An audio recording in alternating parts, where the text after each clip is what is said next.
Welcome, everybody.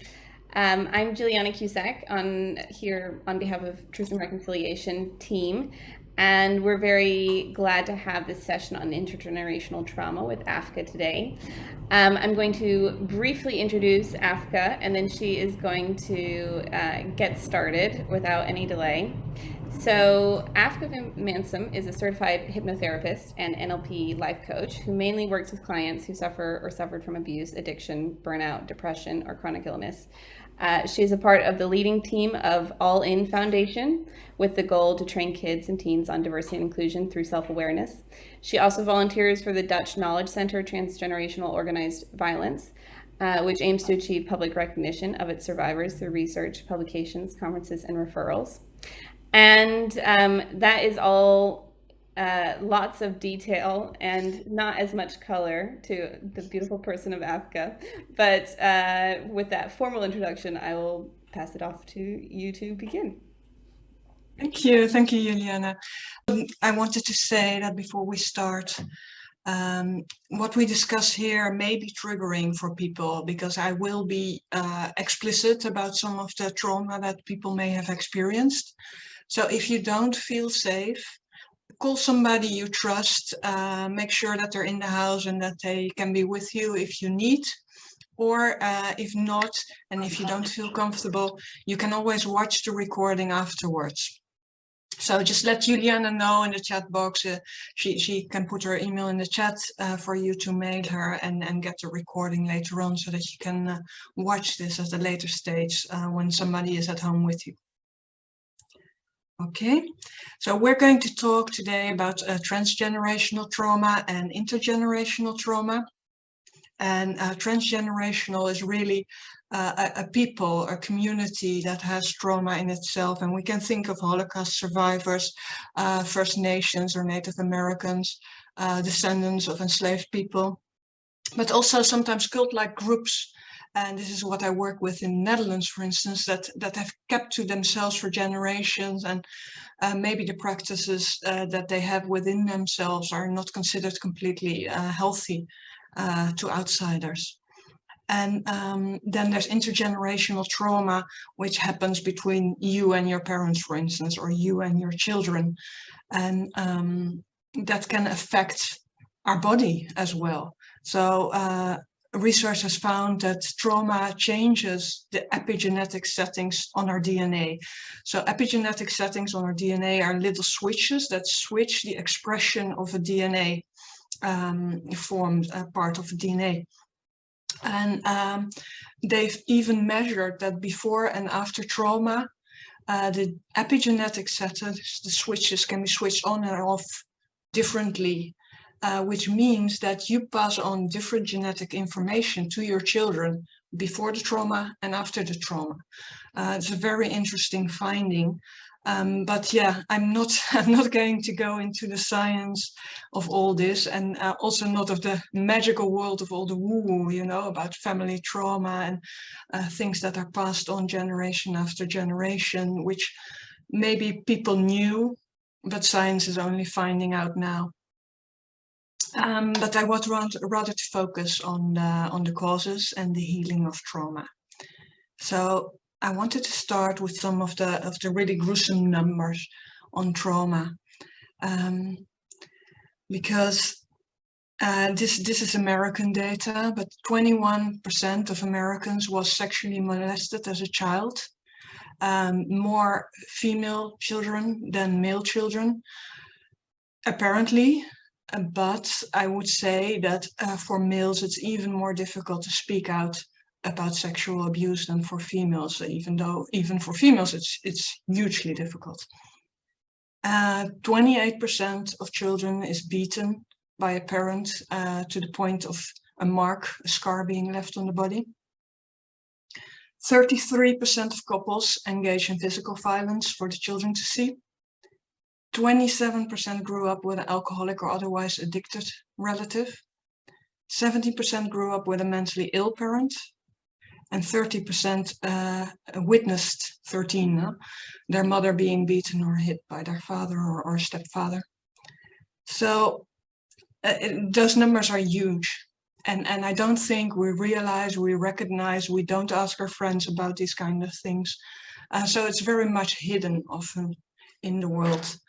And then some of us experience maybe verbal abuse, like, stop crying, or I give you something to cry about. It's something that parents sometimes say.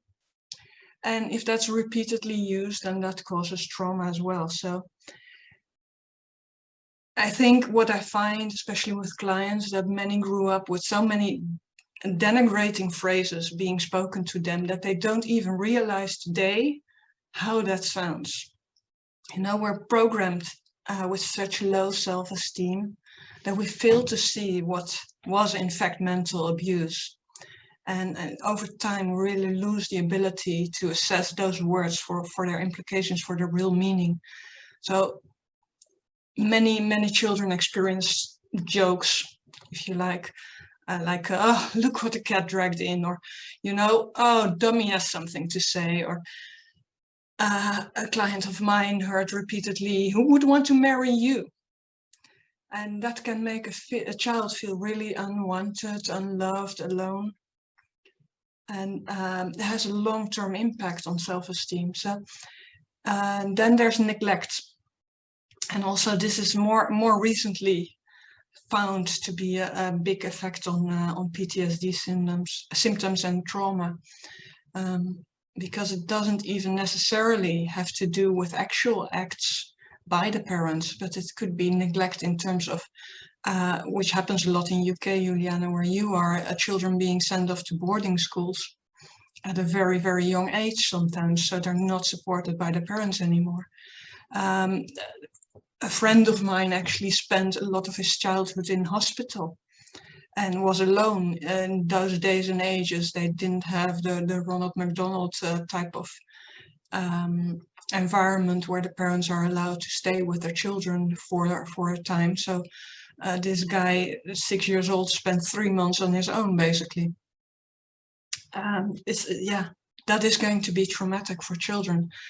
But yeah, in fact, a trusted person not being there for the kids in need, for instance, because the parents are poor, they have to work all the time, long working hours, that is sufficient to experience really dread, a traumatizing lack of support and the feeling that you're all alone at the moment in need. And also, in addition, if these kids get sent to school, there's often bullying going on because they don't have the kind of support internally, the self-esteem to defend themselves. And as well, maybe they have the wrong clothes, the wrong books, too poor, not enough food, and they get picked on because of that. So sometimes it's, trauma upon trauma. So what we call these in psychology is adverse childhood experiences. And the more of those you have, the more traumatized you will become. And Juliana will post in the chat the checklist, or actually I think she already did. So you can download that checklist from the chat and have a look at it to assess yourself, or maybe to assess some people that you know in your environment, to really feel, is this something that is going on with me or with my spouse or whatever the situation is. So the more ACEs someone has, there are far-stretching consequences in terms of mental health, physical health, education is impacted, finances are impacted on the long term, life expectation, and also all the violent events that can take place in a life that has been so damaged at an early age already. So also what we see in the world right now, right? A lot of obesity, a lot of addiction. And if we look at those aspects of mental health and physical health, and we ignore the fact that there has been trauma behind, that this is in fact a coping mechanism for the person to deal with the disadvantages that they had in life, we fail to treat it correctly. You can't stop somebody from smoking if this smoking is a coping mechanism for them.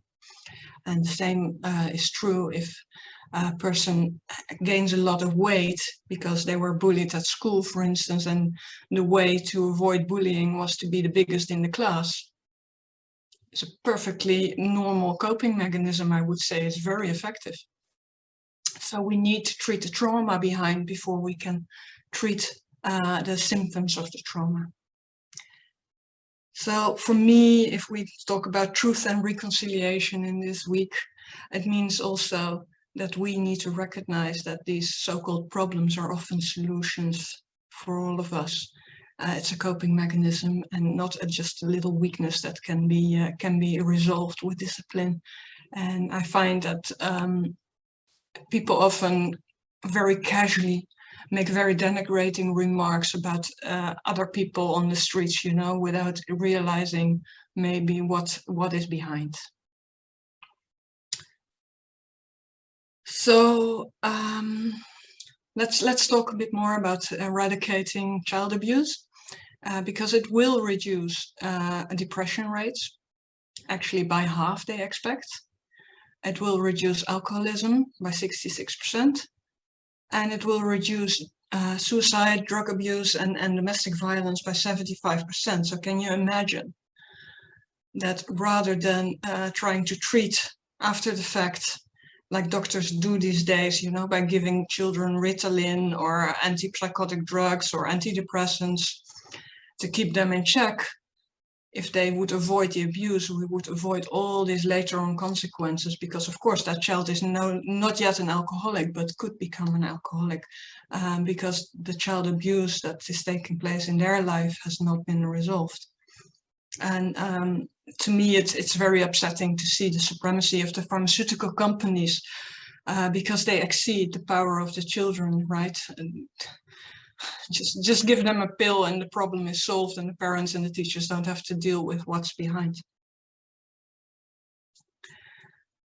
So I think that trauma is really quite a hot topic on everyone's mind, and I wonder why you think that is, why it's kind of entered the consciousness, and why people are thinking about it so much right now.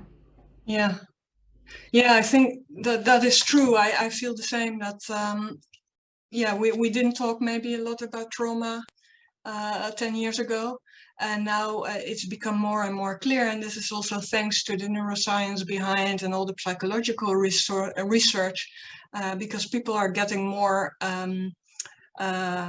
scientific about all this. So what they found is, and this is actually a friend of the WIN conference who talks about secure-based leadership, and he's a psychiatrist, Dr. Kohlrieser. He talks about the safe base that children can develop themselves, and the same goes in business, that if you have a secure base to work from, you can be more effective. And research has shown that 61% of normal middle-class parents are a secure base for their children. But that also means that 39% is not a secure base for their children. So people are sometimes avoidant, 50%, feelings are shut down. So we don't feel, we don't discuss, we put everything aside. 9% of parents are anxious people. So they are afraid to take action. They have some form of learned helplessness, as they call it. And 15% are disorganized, which means that there's a war raging, and the emotions go all the way. You know, they go from left to right, and are not very predictable for their children. So that is a common issue, 39%. And if your parents are not very dependable in that way, it knocks out the most important protection against being traumatized, which is being sheltered by the people you love. So why does this happen, right? And I just want to give you maybe an example from my own life. That my parents, they were born in the Second World War here in Europe, right before war caused famine. So there was a lot of insecurity around. The cities they lived in were bombed. There was an imprisonment and loss of friends and family. My grandfather lost his beloved brother because he was killed by the enemy. And my grandparents, because of that, were not able to provide a secure base. So my parents were already traumatized when they were 3 years old due to these circumstances, and then have in turn difficulty to provide a secure base to their children, to me and my siblings, because they did not learn that skill from their parents. So this is a typical example of how trauma is passed on through generations.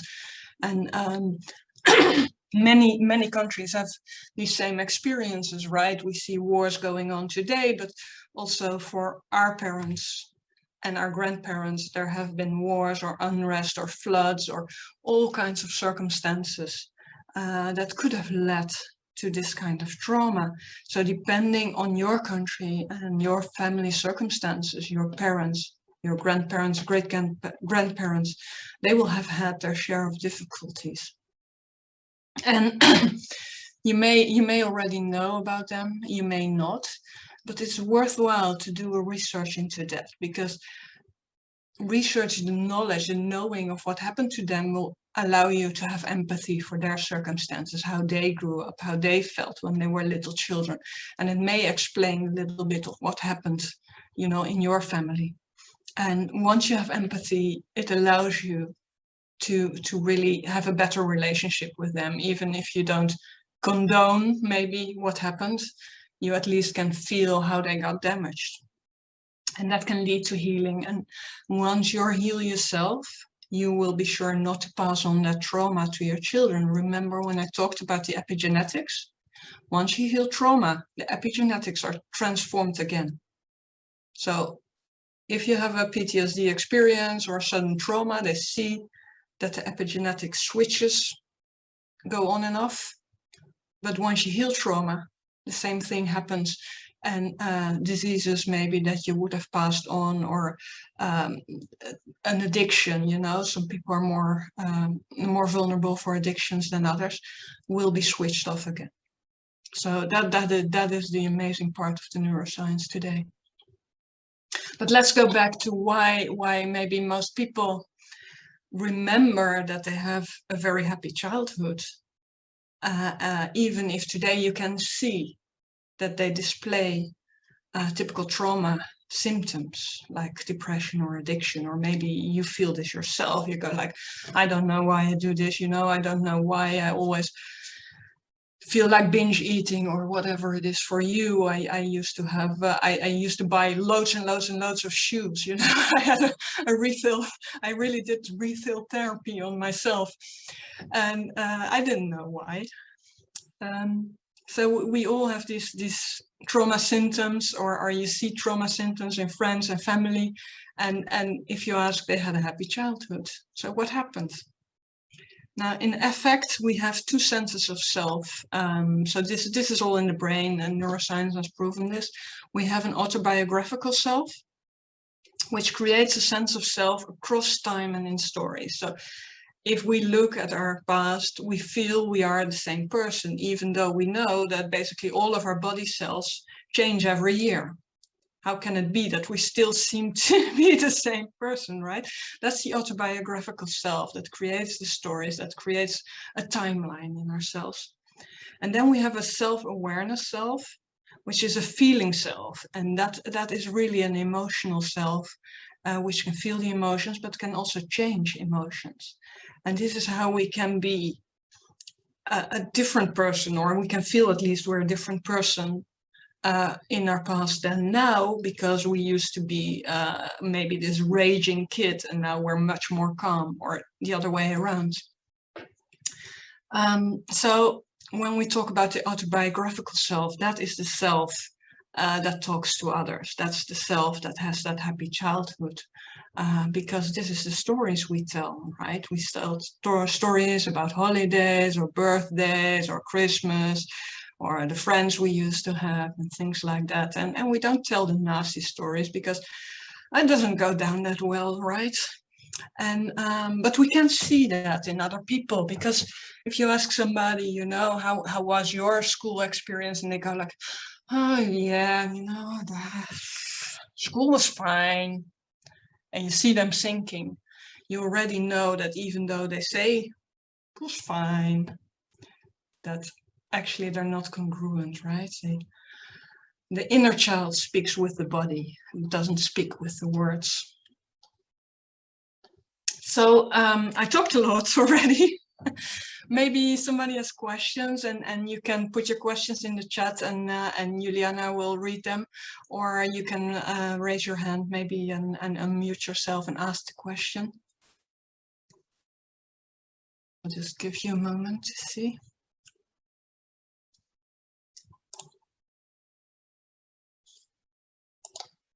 Okay, no questions in the chat.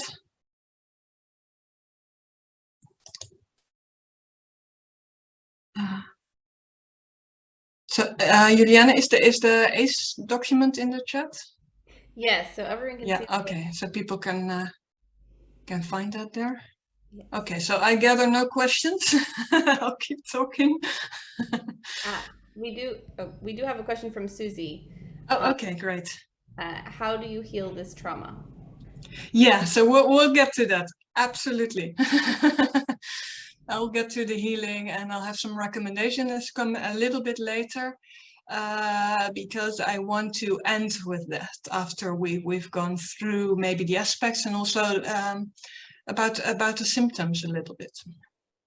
Sorry, Africa. Hi, this is Althea from Cape Town, South Africa. Thank you so much. Hello. I was curious if you could direct us to a resource. I found this really helpful about the autobiographical self. And did you say the awareness self? I didn't get the word. Yeah, so the self-awareness is really a bodily experience. So it's being aware of your emotions, especially the feelings in your body. And yeah, I need to talk a little bit about that, about the connection in feelings in PTSD. So there is a lot of research. You know what? I think it's good if I make a document with resources also, because we were asked what processes can you do to heal this. So I'm going to make a document with self-healing processes and recommendations, and then I'll give you also the science behind, so that you have some links that you can follow and read a little bit more about autobiographical self and all that. But just to give you a quick answer, a very good resource is Bessel van der Kolk, which is a Dutch name. He works in the US. And he has a beautiful book, which is called The Body Keeps the Score. And Peter Levine, and he has a beautiful book, Awaken the Tiger. And they're both about trauma, and they're both about really the experience of the self and the experience in the body. But I'll make a list for you. I think this is anyway very helpful for everybody. Thanks. The reason why I just was struck by that, I'm a coach, and sometimes I find that people say one thing and then I have to pause for them to notice their childhood conditioning that's still showing up in adulthood, and people will say, oh, I never thought about it that way, because they often say, no, my parents were wonderful. Yes, everybody's parents are wonderful, because as a kid we feel that, right? Yeah. Yeah, thank you. Yeah, our parents are heroes. I mean, they put us on this world, and we will be loyal to them no matter what. And this is really where we are in a kind of echo chamber. And we don't see the reality of the outside world as much. And only once we get into touch with other people, we start to realize that there could have been different ways that our parents could have handled us. I had my own aha moment when I saw friends of mine helping their daughter with a depression, and I was like, oh my God, if my parents would have done that when I was depressed as a teenager, it would have been so helpful. But it never occurred to me before that maybe my parents weren't that adequate in treating that situation. So we sometimes need this reality check from the outside world. So let me talk a little bit about that indeed. So when you're not supported as a kid, you have to manage all the terror by yourself, right? And there's different mechanisms that the body will use, like dissociation and addictions, yeah, that are coping mechanisms in order to deal with that. Because if you have that sense of panic and feeling disconnected, you will get these really difficult relationships with people around you. But yeah, as you said, people rarely make that connection between what happened to them so long ago and how they now feel and behave. So the inner child remains lost within them. They don't even realize possibly that they have this inner child, because as a child, we take the blame upon ourselves. Our parents are so important to us. We have no other choice for our survival than to organize ourselves to survive within the family we have. They provide us the food and the shelter and everything. And unlike adults, we don't have other authorities to turn to for help. You know, our parents are our authorities, or at least our caregivers if we're not with our biological parents. So the autobiographical self starts to tell that story. And also, in addition, our brain is formed in a use-dependent manner. So our brain adapts itself to survive. We learn as children, we're learning machines. We don't have a critical faculty within our brain that will allow us to assess whether our parents are doing a good job or not a good job, right? That part of the rational brain only comes online maybe at the age of 7, 8, and before we just accept everything that everybody tells us as true. So we have difficulty to assess whether our experience from that young age are normal and healthy, or whether actually in our house love has been conditional and manipulative for us, and maybe our family has unhealthy boundaries, crossing our boundaries all the time.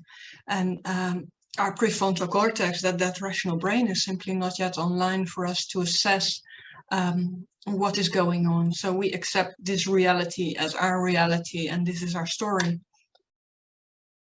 So for many children, you know, reality is that they are beaten or sent to bed without food, or forced to adjust to their parents' needs over their own. You know, and this is for your own good, that parents will tell you.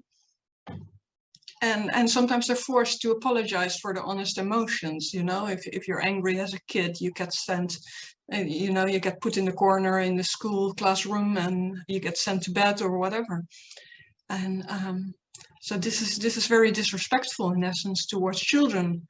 And where many cultures have a commandment, thou shalt respect thy parents or thy elders, there is no such thing for children. So to respect and honor children's needs and emotions and thoughts, well, I don't know, maybe one of your cultures has that, but definitely not in the Western culture, and for that matter, actually also not for animal rights and nature's needs.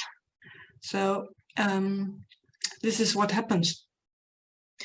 And even though we all try to be, of course, better parents than our own parents, and I'll have to be honest, I'm not a parent, but I see everybody doing that. We try sometimes to be the parent that we always wanted, that fits our emotional needs, that fits our character. And sometimes that's not the parent that child that you brought into the world needs. So some of the harm is done unintentionally. We do not know any better than what we experienced, and we said, okay, I wish my parents would have done more of this with me.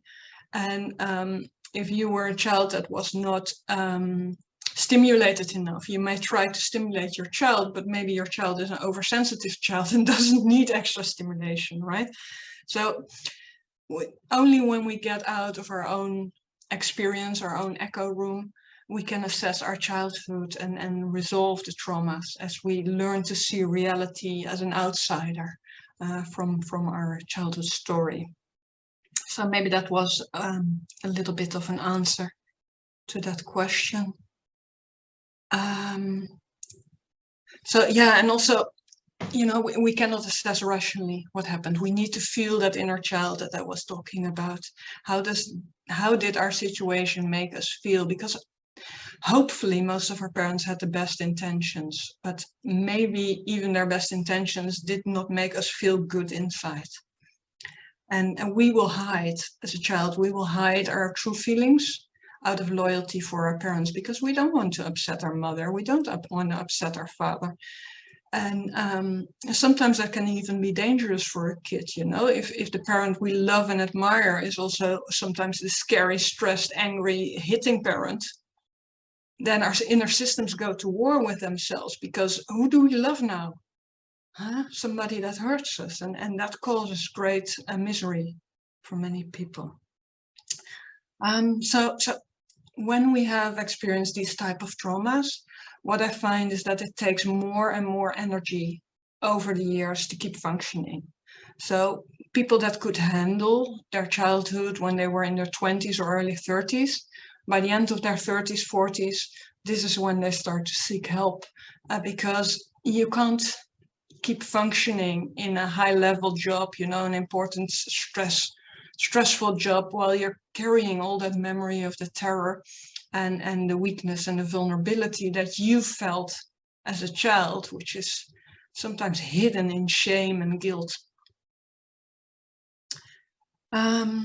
So yeah, and also society has become more demanding, I would say, for every one of us.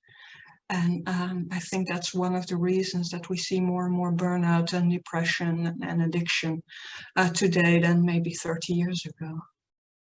So I did see, I think, another question or comment coming up on the chat. Maybe Juliana, you can. Yes, we have a few. So I will just read them all out and you can decide the best way to address them. So Evgenia asks, what could trigger traumas to come to the surface? Yeah, exactly. And Andre Saito says, sometimes we're not aware of trauma. It's there, but it's fuzzy. And how can we become better aware of it? Yeah. So the awareness, we will talk about that, and why does trauma suddenly come up? Well, I find that is an amazing part, and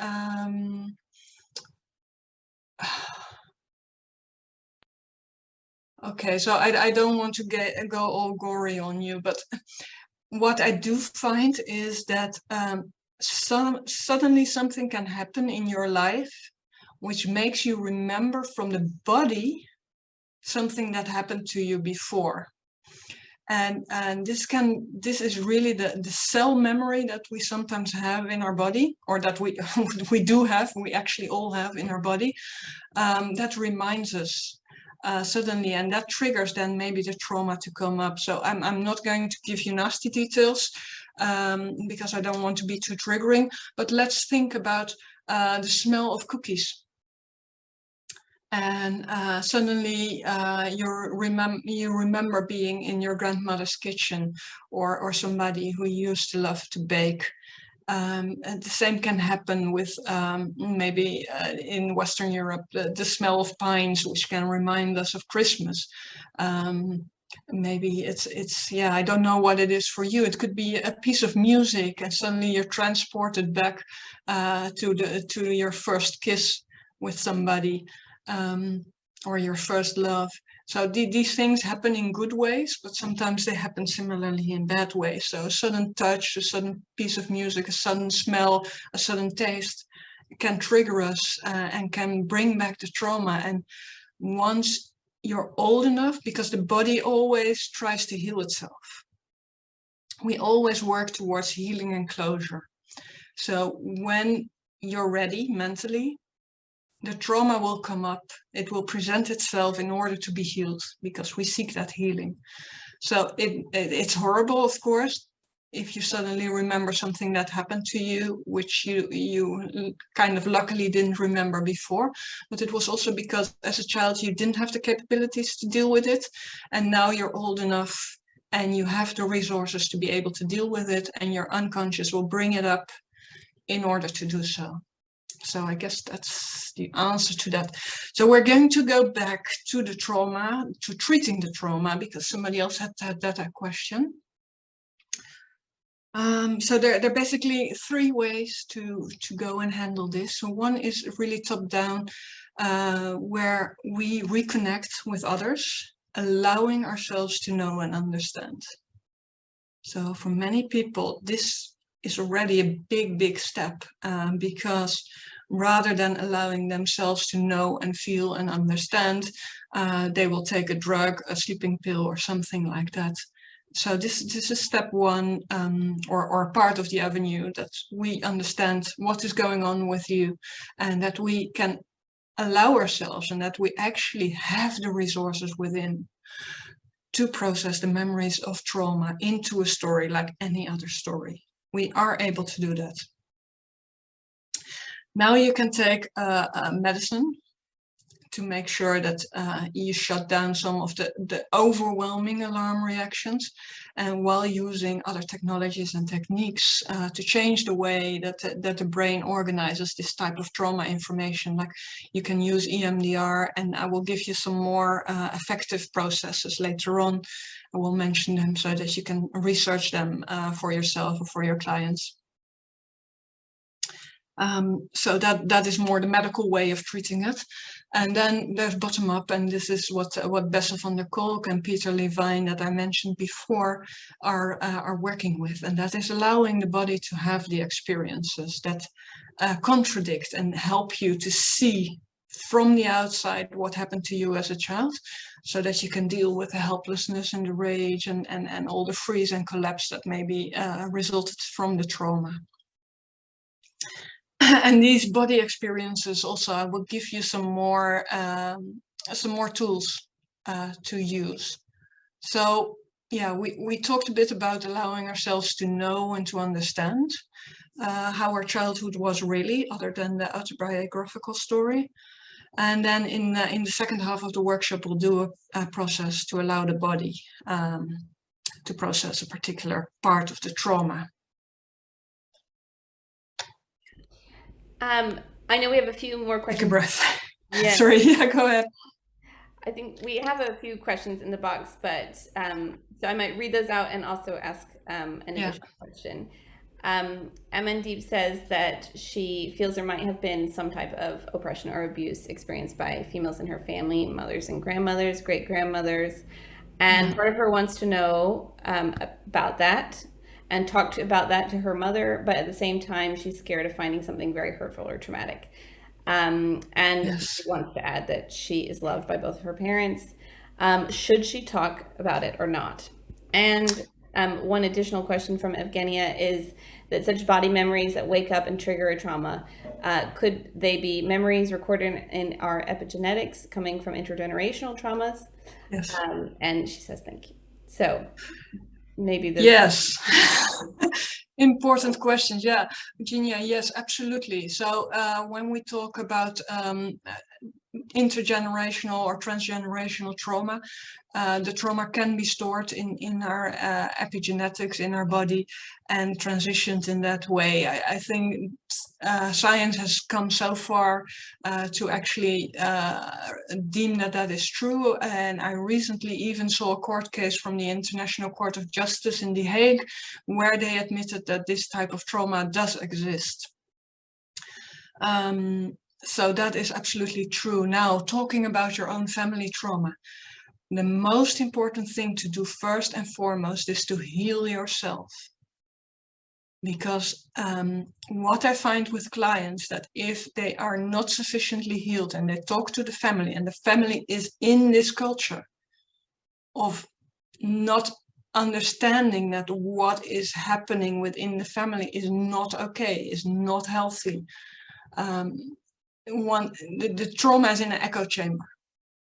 And you may find that when talking to your mother, to your family, they will go like, yeah, that happens to everybody. And that is the most hurtful reaction you can have, because you don't feel acknowledged that this trauma was hurting you, that you've suffered. Because they will go like, well, this is just what happens to females in our family. We get abused, whatever. You know, or everybody knew that grandfather was an awful man. You can't deal with that unless you have the resources within yourself. So just be prepared that both society, and we saw this, of course, in the Harvey Weinstein and all the Me Too, society is not ready to hear these stories, and your family may not be ready to talk about these stories. So I would really, really recommend heal yourself first before you take that next step. Okay, how do we know if we have trauma? So we can feel withdrawn, and triggering events can cause you to get completely off. Either you withdraw completely, or you have a tantrum, you have a breakdown, you start screaming. And you will see sometimes people, you know, in the work environment or whatever, and you say something and they react completely out of proportion. This is when you know you've hit one of their triggers for one of their probably childhood experiences, or early experiences at least. Now, when at the time of trauma you have dissociated, so it was too much for you to deal with as a child, then people around you may notice that you're not really there. You know, you can be gone, basically. You find yourself sitting in a room and you realize you've been sitting there frozen without any memory of what thoughts or anything that happened. Where did you go? For how long? Hours may have passed and you didn't realize it. So this is dissociation, and that shuts down the fear center in the brain. So it's very effective as a coping mechanism. But it becomes then also really hard to even experience feelings. Other people will have a lot of feelings, but they will try to numb them down, like with alcohol or with drugs, or a depression. And then people who've experienced sexual abuse may have a lot of shame about the actions that they took to survive and to make sure that, you know, that they had a connection with the people who abused them. So there can be confusion within, you know, did I participate? Did I not participate? What happened to me? How come my body reacted like that? And then there's a lot of terror next to the feeling that, especially if this was a family member, that this was a beloved family member. So then there's threats, of course. So if you're threatened as a child, to have that as a secret causes more dissociation, because you have the secret life and then you go to school during the day. So we get completely at war within ourselves. Who are we if we are these two persons?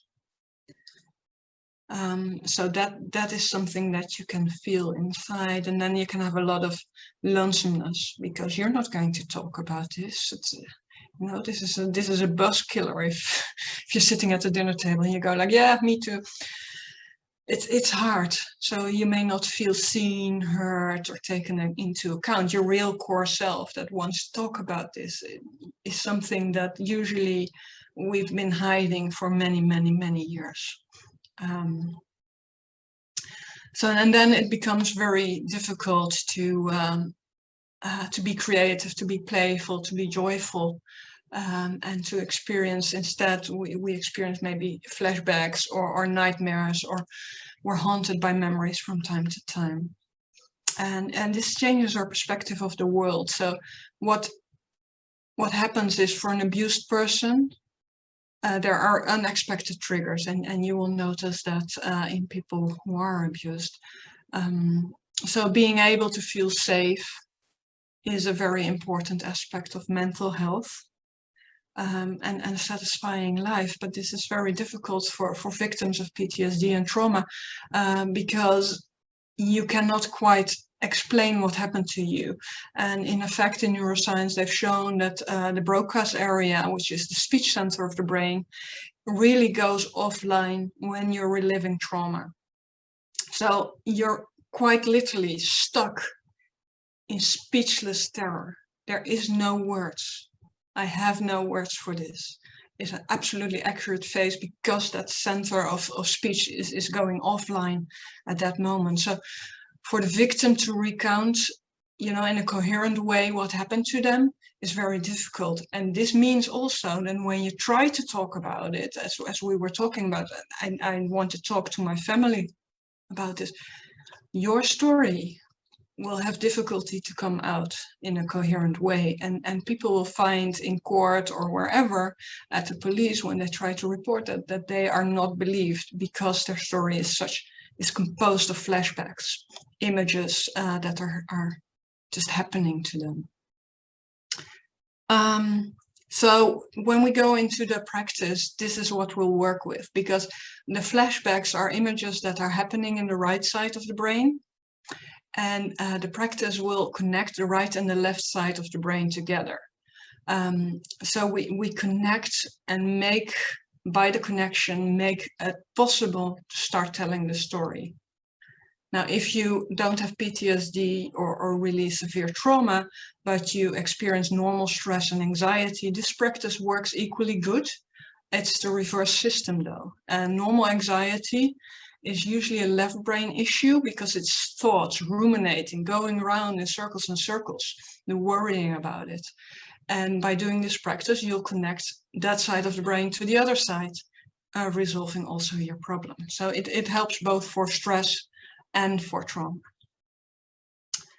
And then I just wanted to say something still about the learned helplessness. So people often blame themselves, for instance, rape victims, that they froze up. But the freeze response is really helpful if there's a life-threatening situation. And I think in the Harvey Weinstein story, we were told, right, by some of the victims that they just froze and let it happen to them. But it also means that it's difficult to get out of, because if you're frozen, how do you deal with trauma? So part of trauma treatment is also to unfreeze and to find other solutions, even if it's after the fact, because as I said, we all seek closure of our story so that we can have a different ending to the same story, if you like.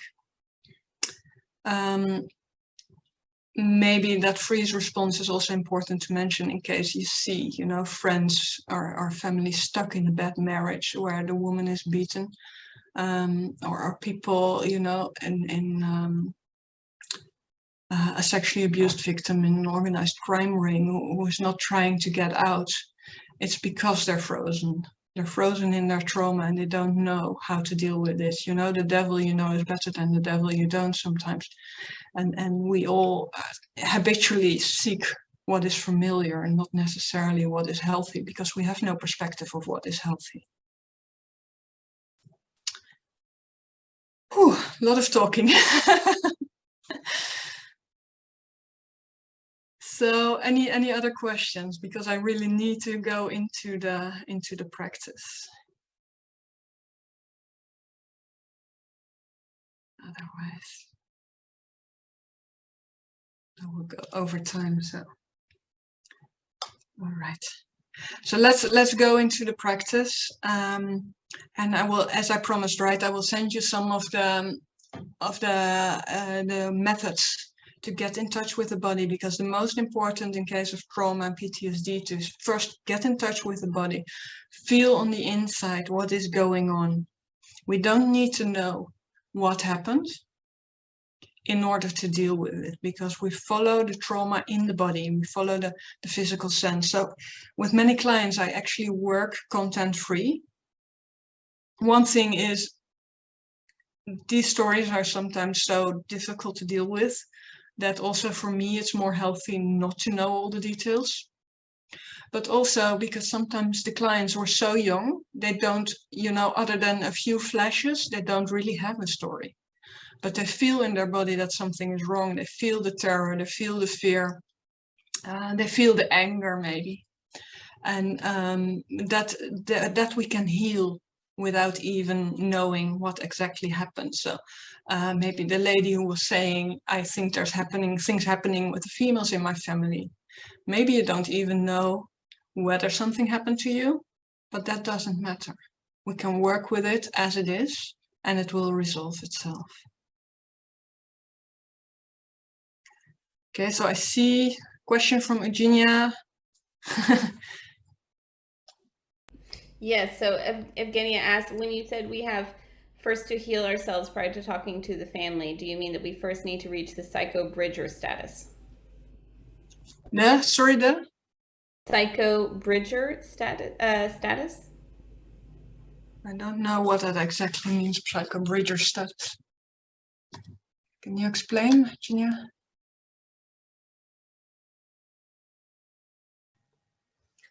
Hello to everybody. Hello. Yeah, because typing is gonna take ages. I heard the term in one other earlier session, So it's actually, I mean, when you go through these intergenerational traumas, that they found somebody, let's say me, and they come out without me having ever, let's say, being traumatized. I mean, in my current life, I don't remember that. If you do that, if you heal yourself, it's like a cut off for this trauma, and it does not, let's say, propagate to other members and to other generations ahead. So that's correct. how I heard the term. It's the psyche bridgers. Yeah, okay. I didn't know that that word, but it's exactly as I said before as well, that now what we knew instinctively to be true is also proven by neuroscience, that if you heal yourself from trauma, your epigenetics change and you do not pass on those genetic markers to the next generation.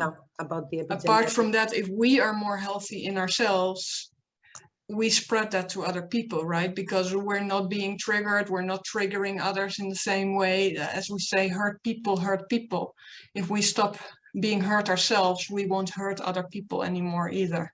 So yes, it has this ripple effect on everything. Okay. Thank you very much. Very quickly before we go into the practice, and I hope everybody is okay to run over a little bit, but otherwise you'll get the video with the practice afterwards. I just wanted to mention a few healing methods for trauma. So we have totally free healing processes, which is to become an artist. You know, use your other brain health. Write, record your experience, but only for your eyes. So don't share, not with the intention to share with anybody, because otherwise you're not going to be truthful. But do some painting, some drawing, some dancing, some acting, some singing, some playing, any art form or music for yourself, by yourself, so that this is a private experience. And then you can also start to speak out, but first do it for yourself. Find your own truth within. And then you can join a survivor group that will allow you to start speaking the unspeakable. So what you cannot say at the dinner table, you will be able to say there. And then with therapist guidance, there are very good processes like emotional freedom tapping, EMDR, somatic experiencing, havening, which is what we'll do, neurofeedback, hypnosis. There's all these kind of things, so I'll make a list. I just wanted to highlight here that it's proven that psychoanalysis and cognitive behavioral therapy, which are normally very popular, especially in the health system, do not work for trauma. Often it re-traumatizes people. So you have to be very aware, because we were talking about this, you know, that you can't put your trauma into words. If you try to put your trauma into words, you're re-traumatizing. So that's what I wanted to say about that. Let's go to the practice, because we don't have a lot of time. I'm going to sit back and show you what we do. And I just want you to take a moment and imagine yourself. So you can close your eyes, imagine yourself as a newborn baby in your own arms. Or imagine yourself as a precious little pet. And I know Juliana has a lovely dog. And maybe others have also their lovely little pets, or maybe you have a horse. Just hold that infant, hold that pet. Look into its eyes and knowing that you were lovable. You know, as a baby, you don't care what you do. You could throw up on your mom's new Gucci dress and you would still love yourself. You can see yourself smiling and with a sparkle in your eyes. And just love yourself as you would love an infant or a pet. And just hold that baby that you once were and wish her or him well. Now let's start with the practice. So open your eyes, and we're going to do this technique which is called havening. So Juliana will share a good video from Paul McKenna for you to follow along in case you would like to do this technique later on. But right now I will do it with you at least one round. And I would like you to think about a bad memory from your past. One that is bothersome on a scale from 0 to nothing, not bothersome at all, to 10. Maybe take a 7 or so. Not the worst, not your worst experience, please. But think of that memory now and feel where in your body you can feel that. Feel what you felt then, just for a moment. Maybe it's your throat closing up, maybe it's in your heart, maybe it's in your gut. I don't know where you feel it, but notice where you feel it. And then once you let it go, you just start stroking your arms like I do. And if you have difficulty stroking your arms, you can stroke your legs instead. Okay, and you just keep stroking your arms while I speak all the way through to the end. Okay, and now close your eyes and imagine that you are walking somewhere in nature, somewhere where you like it. Maybe it's a holiday spot, maybe it's a forest, maybe it's a beach. And with every step you take, you count with me, aloud from 1 to 20. Yeah, so count aloud. See your surroundings, 1. Hear the sounds, 2, 3, 4.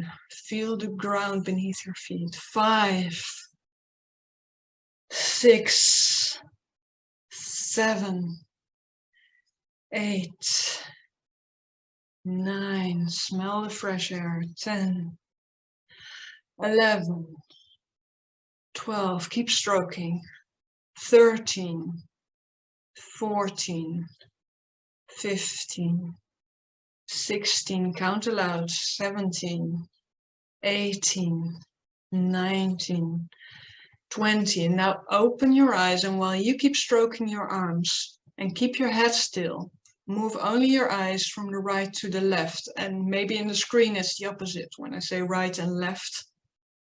But just follow my fingers, or look to the right side of the room, to the left side of the room, to the right side of the room, to the left side of the room, to the right side of the room, to the left side of the room. Keep moving your eyes laterally. This is very much like EMDR. And you just follow. And then you close your eyes and you've kept stroking. And just imagine you're doing something with your body that you really like to do, sports or dancing maybe.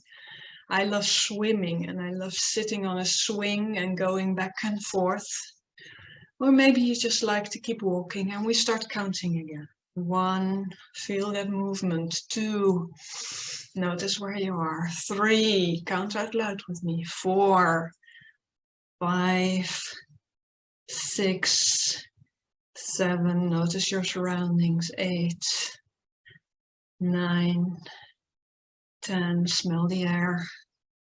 12, 13, 14, 15, 16, 17, 18, 19, 20, and open your eyes, and you're moving your eyes laterally from the left to the right, from the left to the right, from the left to the right, the left to the right. Do not move your head. Keep stroking your arms. I'm not stroking my arms, but you keep stroking your arms or your legs, whatever you like to stroke. Left to the right, left to the right. And then close your eyes again. And just imagine that you're walking somewhere nice. Maybe it's a beach, maybe it's a forest.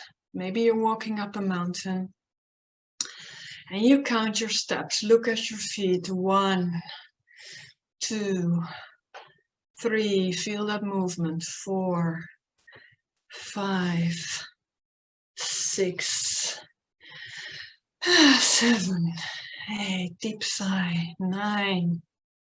Count out loud. 10, 11, 12, 13, 14, 15, 16, 17, 18, 19, 20, and open your eyes. Keep stroking, and left to the right, and left to the right, and left to the right.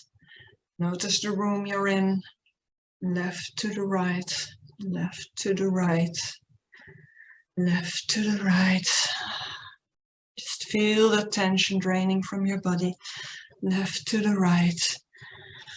And just take a moment now to assess. So on the scale of 0 to 10, I hope you found something that was a 7 before, and I would like you to feel what it is now.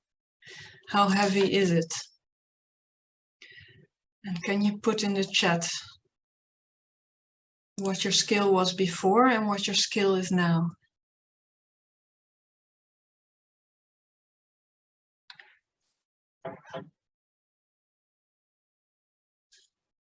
And if your scale didn't come down sufficiently, we're going to do another round.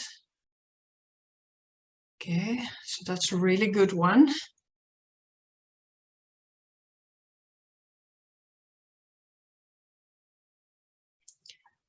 So I'll tell you, oh, wonderful, wonderful.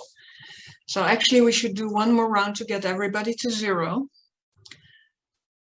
And I have to admit that yesterday I did this myself because I adopted a nest of kittens that were rejected by their mother, but unfortunately I wasn't able to save them. So I had to cry a lot. And I did this practice to release this. And you feel that I still need a little bit because I can feel the emotion coming up. So let's do another round.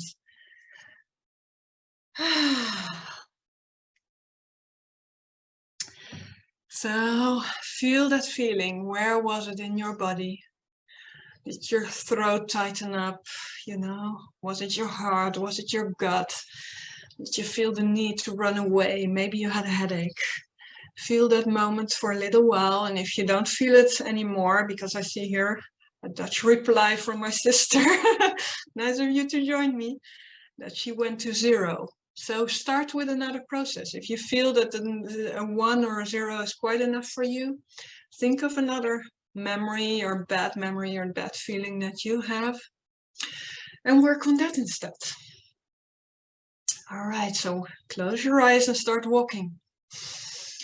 And start counting. 1, 2, 3. And it may be good to count in a language that is not your language. So I'm counting in English, which is not my natural language. But maybe if you're English, Juliana, you want to count 1, 2, 3, 4, 5, 6, 7, 8, 9, 10, 11, 12, 13, 14, 15, 16, 17, 18, 19, 20.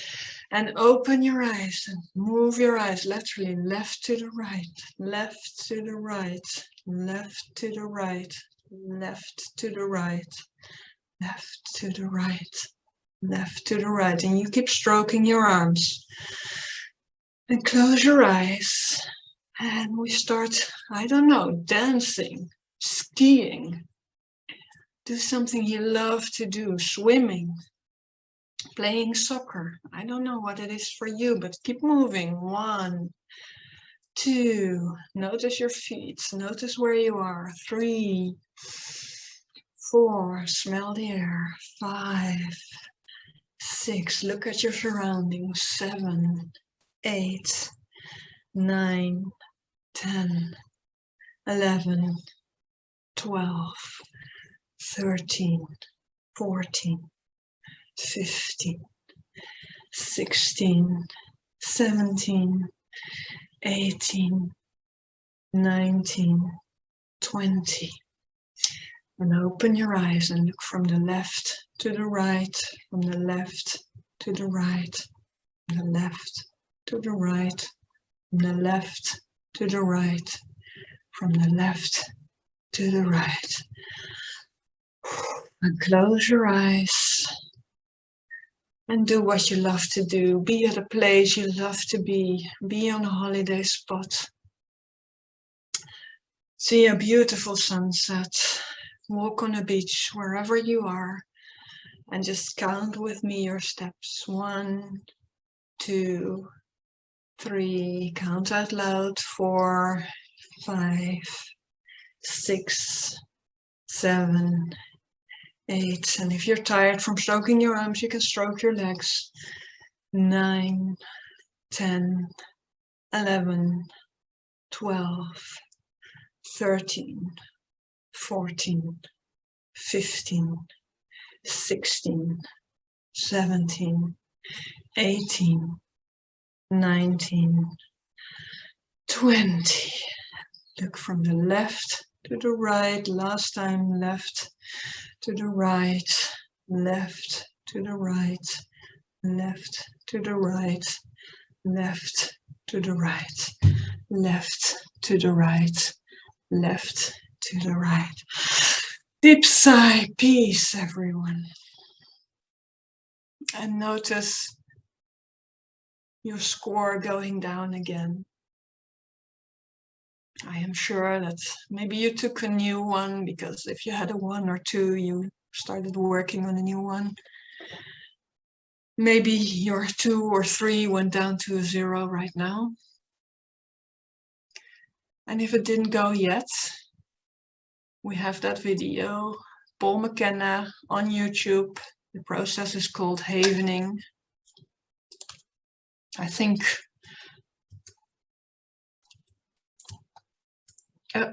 yeah, Juliana's already sharing it. Perfect. And you can look up the process, because there's a lot of science behind. What we're doing is we're flooding the brain with good hormones, with happy hormones. And at the same time, because of all the left and the right and the stroking, we're making sure that both brain halves need to connect in order to do this. So that stops the little trauma cycle or the anxiety cycle or whatever it is that is your haunting memory. Now, for real trauma, you need to do more rounds than 2. So you just keep going and keep going until it's 0, because that's when you know you've really changed it. And we talked a little bit about re-traumatizing, right? So if you call up the memory and you're not changing it to a 1 or a 0, and you stop when you're at a 7, not good enough. So keep going, right? Take the time to really work on this for severe trauma. Then next thing I need to tell you is really that once you start working on a trauma, you start working on one memory or one body feeling, your body has the energy to start dealing with other stuff. So the one you release may mean that something else comes up that you hadn't thought about in a long time. Or for your clients, same thing. And that's just because you now have the space, the energy, the resources to deal with it, where you didn't have time or energy or resources or the possibility even to deal with this before. Now you have the space. So it doesn't mean that the process is not working. Rather, it means that the process is working for you and that you're now ready for the next step. So probably you'll find that your subconscious will bring other things forward, and you just keep working through them. And as I said, I will share practices that you can use. And of course, you can also reach out to me for help if you think you don't want to do this on your own. So that you can help yourself. There's so many of these people, you know, beautiful, beautiful people like Paul McKenna, who are sharing all this content free of charge for you to help yourself. But if you need help, then do reach out. Do reach out. And I have connections. I've been trained, certified in many of these healing things, healing concepts, techniques, hypnotherapy, stuff like that. So I do have a contact network if you would like to work in your own language. So I can give you the names of people to reach out to. If you would like, if you prefer to work in your own language as well, with the help from somebody. But as said, I will send you a documentation. Okay, Juliana, what did I forget? I don't think anything. I don't know if you want to take a few last questions or Yeah, let's do that. that's good. And I know we've run over a little bit. I'm so happy, you know, that people felt that this was a safe space to ask their questions. I really admire you for, you know, opening up and speaking about these, yeah, sometimes unspeakable things like what happened in my family, you know, what did I experience, how did I feel? So I'm very, very happy that you felt that this was a safe space to do this. And I must say, from my perspective, while we're waiting for questions to come up in the chat or maybe people to raise their hands, that, you know, WIN and Truth and Reconciliation Network has provided me as well with this really safe space. Because if it wasn't, I would say for WIN, for all those WIN conferences that I went to, I started going there when I was still in corporate. And I was one of those top level psychopaths, if you like, with a very successful career. But I wasn't particularly liking my inner values anymore. And WIN has helped me, you know, they provide a safe environment, a safe social environment for me to work on those things. And the many workshops I followed helped me to find out what, you know, who I really was underneath all those protection mechanisms, all those coping mechanisms that I had put on, you know, the face that I had put on to the external world, and deal with all this. So I just wanted to thank you, yeah, Juliana, Kristin, Nilima, who are making this possible. And on that note, I will take the opportunity to say that at Truth and Reconciliation, we're trying to raise awareness around a few COVID causes and encourage people to consider donating if they can. So I will put a link to those here, and that also includes the rest of the program. It closes up, I guess, tomorrow. So there's many events for the rest of the day and tomorrow. So make sure you catch the last few sessions if you can. Okay, are there any other questions, or do you feel maybe I didn't handle your question to the level you wanted? I know I've skipped over all the healing techniques, but I will send a document for those because we were running out of time. Anything else? Maybe one final question, Afka, is that obviously we saw that many people had this reduction in their levels with a memory, but is it possible to completely heal from a trauma or a PTSD? Yeah, yes, but it's a journey. So what happened for myself, I would say it was a journey of 3 years from disarray into what I love to call the eternal sunshine of the spotless mind. I don't know if you know the movie, but I love that movie. And it's talking about clearing your memory from bad experiences, but clearing it in such a way that you don't remember it. But it's about clearing your memory so you do remember them, but they don't hurt you anymore. So you know what happened to you, but there's no deep emotions, there's no bodily tightness or hurt attached to it. And this is what you experience. As I said, sometimes trauma comes in layers and you have to work through all those layers. So it can take a couple of years to go through. But once you start it, there's no stopping, because every time you clear a layer, you feel so much more energetic. It will give you the energy to go to the next layer and resolve what is going on there. So it does take a while, but you'll find soon enough that, you know, you have the resources to achieve these blue skies in your mind, because now you have all the tools that you know you can use. So whenever a cloud appears because there's something going on at work, or whenever there's a thunderstorm from your past that suddenly pops up at the horizon that you have completely forgotten about, you have the tools to deal with it. You know what to do, what works for you, whether that is emotional freedom tapping, whether that's havening, whether that's somatic experiencing, whether that's EMDR. You know what works for you and how you can clear those issues. So even if there's an issue coming up, it will never be as big as it used to be. You won't experience this overwhelm anymore because you know what to do. So yeah, I would say it's possible to completely heal. And it takes time, it takes energy, it takes your dedication to do it. And what I notice, of course, is that some people, they're just not ready. You know, clients may come to me and say, look, I want to stop smoking. And then at the end of the session, we find out that the smoking was actually a way to deal with the abuse they experienced. And I will say, you know, we need to de-traumatize this. But that doesn't mean that your client or you as a person are ready to do that right now. It can feel like too much, and that's possible. I mean, everybody makes their own choices, and that is also freedom, right? If it's not the right time for you to deal with it, maybe you come back, you know, to this in a couple of years, and you remember suddenly that you were on this video and that there was this process, and that maybe now you're ready to deal with this. So that's what I hope for everybody, to completely heal.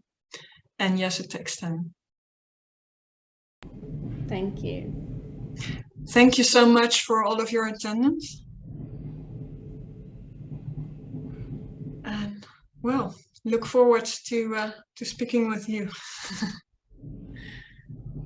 Okay, bye-bye.